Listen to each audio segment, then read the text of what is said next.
On le dit, c'est dans les vieux pots qu'on fait la meilleure soupe. Alors, je dis pas ça avec les deux jeunes femmes que nous avons là. Bon, jeunes, pas tant que ça. On a Margaret Stern et Dora Muto. Alors déjà, Margaret Stern ne ressemble plus à ça. Maintenant, elle a les cheveux courts, elle ressemble à un homme trans. Euh, on dirait qu'elle fait de la muscu, ou alors qu'elle a mangé trop de pâtes à la cantine, je sais pas trop. Et bah Dora Muto, je crois pas qu'elle ait changé. La France insoumise veut rendre les prisons mixtes par Dora Muto et Margaret Stern. Donc a priori c'est un éditorial des deux jeunes femmes, je ne sais pas. Les deux féministes s'opposent à l'amendement de LFI proposant que n'importe quel homme se déclarant femme puisse être incarcéré dans une prison pour femmes. Effectivement, ça me semble un petit peu surprenant. Si moi je dis, oh, bah ouais, je suis une femme, oui, je suis une femme. Ah, mettez-moi des points pour femme. C'est trop simple, c'est trop simple. Alors cet article date du 7 juillet, donc je ne l'ai pas traité avant, mais je pensais que c'était intéressant. Bon, il va sans dire que le fameux amendement proposé par la France Insoumise n'a pas été suivi des faits, il a été rejeté, mais il n'en reste pas moins que une demande en ce sens a été faite et que bon, ça reste donc du coup toujours valide puisque c'est un positionnement clair de la France insoumise sur un sujet de société. Le groupe parlementaire de la France insoumise a déposé un amendement demandant à améliorer la prise en charge des personnes transgenres en prison. Jusque-là, pas de problème. Les hommes qui se disent femmes sont parfois victimes de violences de la part de leurs codétenus masculins. Et il est bien normal de s'en soucier. Pour remédier à ce problème, LFI propose donc que n'importe quel homme emprisonné se déclarant femme, même si celui-ci est un violeur ou un tueur de femmes, puisse être incarcéré dans les prisons pour femmes. Ah ouais, quand même. La mise à l'écrou est effectuée en fonction de l'identité de genre déclarée de la personne condamnée, indépendamment du genre à l'état civil au moment de la condamnation. Ah mais là, ça c'est un petit peu la même petite chanson que l'on a avec les immigrés qui arrivent sur le sol national et qui disent je suis mineur. Le mec, il a des cheveux gris, tout ça, mais il est mineur. Donc, s'il dit qu'il est mineur, bah, on est obligé de le considérer comme tel. Faute d'analyse. Parce qu'on peut pas prendre le risque. Là, c'est pareil. Ils nous disent, bah, faudrait faire pareil avec les personnes qui se déclarent femmes. Faudrait pas les mettre dans une prison pour hommes. À la limite, moi, je dis, bon, on les met dans une prison pour hommes, mais on les met en, je sais pas, en QHS. Je sais plus, quartier de haute sécurité ou là, ils seront pas embêtés par d'autres hommes, ils seront tout seuls. Bah, c'est une solution. Mais là, quand même, ça me laisse songeur. Monsieur qui se déclare... Attendez, qu'est-ce que j'ai... La mise à l'écrou effectuée en fonction des identités, nanana. Ok. Monsieur qui se déclare madame n'aurait donc même pas besoin d'avoir à effectuer un changement de sexe à l'état civil pour bénéficier de cette mesure. En France, depuis 2016, il est possible de changer de sexe à l'état civil. Cette expression est un abus de langage car il est biologiquement impossible pour l'être humain de changer de sexe. Mais passons sur leur simple déclaration en se présentant publiquement comme appartenant au sexe revendiqué et en étant connu sous le sexe revendiqué de son entourage familial, amical ou professionnel.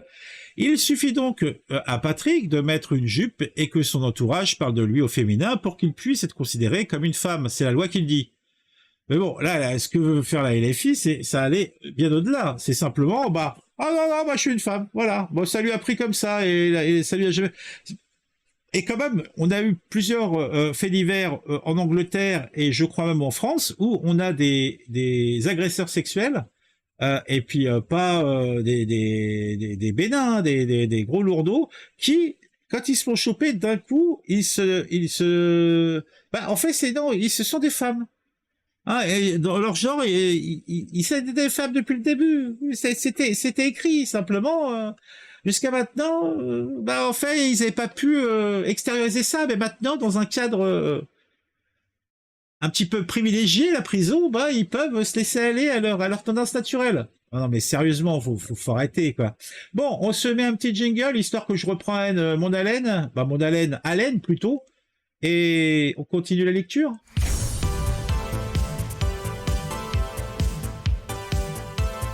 Alors, on en parlait.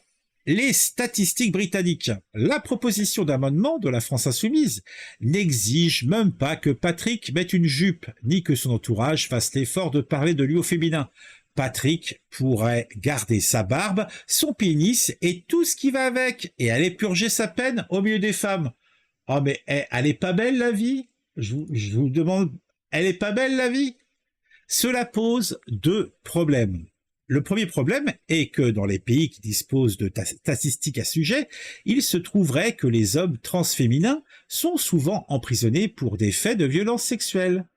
En 2017, au Royaume-Uni, l'association Fair Play for Women a publié un rapport basé sur des chiffres gouvernementaux expliquant que 41% des hommes transféminins incarcérés l'étaient pour des faits de violence sexuelle. Bon, j'avais pas lu l'article, mais bon, c'est vrai que j'en suis venu à la même conclusion que le journaliste, parce que par le passé, j'avais lu pas mal d'articles sur le sujet. Le ministère de la Justice britannique a confirmé que sur 125 personnes trans incarcérées en Angleterre, donc la moitié, 60 d'entre eux l'étaient pour des violences sexuelles, précisant cependant que le rapport en question ne donne pas d'indication sur le genre de personnes transgenres coupables de ces agressions. Bah, à la limite, s'il faut rester, je pense plutôt que c'est des femmes à zizi. C'est douteux que ça soit des hommes à zigounettes. Je sais pas, en fait, ça se trouve, c'est un a priori que j'ai, et qui est tout à fait hors des clous. Et là, je m'en excuse par avance si c'est le cas, mais j'ai quand même quelques doutes. Le second problème est que l'amendement proposé par LFI fait confiance aux déclarations de criminels et délinquants pour savoir, mieux que l'institution pénitentiaire, dans quelles circonstances ils doivent être incarcérés. En fait, c'est la prison à la carte. C'est assez convivial. N'importe quel violeur ou tueur de femmes pourrait se déclarer femme du jour au lendemain, même s'il ne souffre pas de dysphorie de genre, même s'il n'est pas trans, et se retrouver à purger sa peine au milieu de femmes. Cadeau. Je dirais que même sans être un agresseur sexuel, bien bête de ne pas le faire, réellement. Franchement. Un parti politique qui a pour habitude de prôner la tenue de réunions en non-mixité, tiens, ça me fait penser à ELV ça, notamment pour les personnes racisées, veut tout d'un coup imposer la mixité précisément là où les femmes sont en danger si elle n'est pas respectée. C'est étonnant. Même en prison, les femmes ont le droit d'être en sécurité. Bah oui, quand même. À ce sujet, en janvier 2013, la militante féministe Julia Bindel déclarait « Nous ne voulons pas de la présence des hommes dans les espaces réservés aux femmes parce qu'ils représentent une menace. Quand je parle des hommes, j'inclus ceux qui s'identifient comme femmes trans. C'est pourquoi il existe des lois qui permettent aux femmes de bénéficier d'espaces réservés dans les hôpitaux, dans les prisons, dans les centres d'hébergement, dans les vestiaires, dans les salles de sport. Je dis pas que tous les hommes sont des violeurs, je dis qu'à l'échelle mondiale, suffisamment d'études, y compris des études gouvernementales, ont montré le fait qu'une minorité significative d'hommes commettent des crimes contre les femmes et les filles. Voilà pourquoi nous avons besoin de nos propres espaces. Quel genre de société enferme des violeurs et des criminels sexuels avec des femmes? Il est totalement insensé de faire passer les soi-disant droits d'hommes qui se prétendent femmes avant la sécurité des femmes qui sont déjà dans une situation de grande vulnérabilité. Alors, je rappelle quand même que c'est une sorte d'édito qui est signé par deux féministes maraboutées, Margaret Stern et Dora Muto. Hein, ce ne sont pas mes propos. Même que jusqu'à maintenant, bah, j'adhère plutôt à leurs propos, hein, soyons clairs. Le second problème est que l'amendement, bon ça je l'ai déjà lu, ok, même en prison les femmes ont le droit d'être sécurisées, voilà, on était là. Donc après il y a un autre truc, ça à la limite je suis un petit peu plus en dedans, sans parler de crimes, etc. Si il y a des endroits qui sont réservés pour les femmes, c'est simplement parce que les bonhommes, ce sont d'infâmes saligots.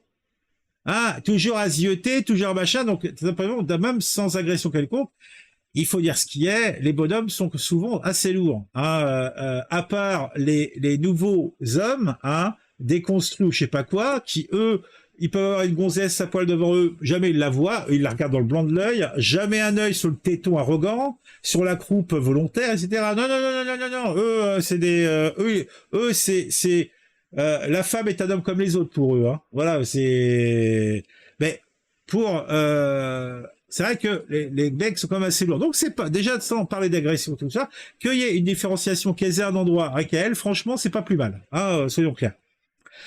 À ce sujet, d'un message de lui, si les hommes qui se déclarent fautifs subissent les violences dans les prisons pour hommes, nous proposons de créer des départements qui leur seraient réservés dans les prisons pour hommes, ce qui me semble tout à fait pertinent.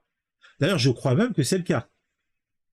Cette question doit dépasser les conflits politiciens partisans. Nous demandons à la gauche et à la droite de s'unir afin de s'opposer fermement à cet amendement qui représente un grave danger pour les femmes incarcérées. Même en prison, même si elles ont commis des crimes et délits, elles ont le droit d'être en sécurité, elles ont le droit de ne pas subir des exhibitions de pénis de femmes dans les douches collectives et de ne pas vivre dans une situation d'hypervigilance constante par peur d'être épiées par un mâle désirant ou agressées sexuellement. Sachant que en plus il y a des femmes qui sont, elles ont pas besoin de pénis pour agresser d'autres femmes, hein, c'est connu, hein, de toute façon à ce niveau-là il y a toujours des agresseurs, hein, hélas c'est triste, mais c'est comme ça. Alors Dora Muto est la créatrice du compte Instagram Tajoui. Marguerite Stern est la fondatrice du mouvement de collage contre les féminicides. Ces deux féministes ont lancé le site Féministe. Bon, voilà. Alors, qu'est-ce qu'on en pense? Qu'est-ce qu'on en pense? Qu'est-ce qu'en pense le chat? Comment, salut Romain, comment reconnaît-on les personnes racisées? Ah ben, je ne sais pas, moi.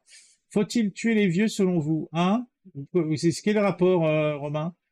L'histoire de la garderie aux US avec la collaboration d'une employée pour avoir des photos. Oui, bah oui, oui, oui, bah oui, c'est un cas typique, tout à fait, tout à fait. Il ne faut pas confondre identité d'âge et expression d'âge. Et j'ai l'impression que le gérant est un vieux. Bonsoir à tous, je trouve vos propos controversés. Comment ça? Et j'attaque l'État car il ne veut pas me payer ma retraite et avec effet rétroactif. Moi, je me sens retraité à de 70 ans. Ah ouais, c'est vrai, vous avez raison. C'est vrai que ça pourrait jouer aussi sur l'âge. Moi aussi, je me sens très très vieux d'un coup. Mais personne tellement pire. Mais comme tu es moins pire qu'un gauchiste, ça passe. C'est plutôt l'homme est une femme comme les autres chez les déconstruits. Peut-être, peut-être, l'homme est une femme comme les autres. T'as peut-être raison. Bon, si vous avez apprécié cette vidéo, j'y étais somme tout assez décousu, mais c'est un petit peu ma marque de fabrique. Mettez un j'aime, mettez un commentaire pour me dire, bah déjà, qu'est-ce que vous pensez de ces deux femmes, ces deux féministes qui sont passés de la gauche de l'échiquier a priori à un centre droit de bon goût, hein, Margaret Stern et Dora Muto. En fait, pour moi, ça reste des infâmes gauchisantes qui ne pourront jamais effacer leur pure. Ah, c'est un Romain, je me rattrape là, je me rattrape. Leur pure errance, hein, hein. Bon, allez, on se retrouve très vite. N'hésitez pas à vous abonner encore à la chaîne si ce n'est pas le cas.